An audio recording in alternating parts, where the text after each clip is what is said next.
आप अलैहिस्सलाम की वफात के बाद हजरत अबू बकर सिद्दीक ने मुर्तदीन की सरकूबी के लिए 11 लश्कर तरतीब दिए और उन्हें मुख्तलिफ अतराफ में इस्लाम के खिलाफ उठने वाली शोरिशों को दबाने के लिए रवाना किया। पहला लश्कर हजरत खालिद बिन वलीद को तुलैहा बिन खुवैलिद की सरकूबी के लिए भेजा। दूसरा लश्कर हजरत इक्रिमा बिन अबी जहल को मुसैलमा कज़्ज़ाब से नबरदाज़मा होने के लिए भेजा।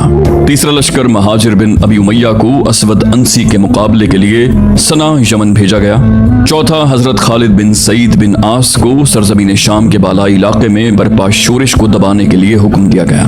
पांचवा हजरत अम्र बिन आस को बनु क़ुज़ा के मुकाबले के लिए रवाना किया। छठा हुज़ैफा बिन महसिन को अमान की जानिब भेजा। सातवां अरफिजा बिन हर्शिमा को आहलियान महरा की तरफ भेजा। आठवां सुवैद बिन मकरन को तिहामा यमन की तरफ रवाना किया। नौवां तुरैफा बिन हाजिर को बनु सुलैम और बनु हवाजन के मुकाबले के लिए रवाना किया। 10वां लश्कर शुराहबील बिन हसना को इक्रमा बिन अबी जहल के ताउन के लिए भेजा गया और 11वां लश्कर अला बिन हदरमी को बहरीन की तरफ भेजा गया।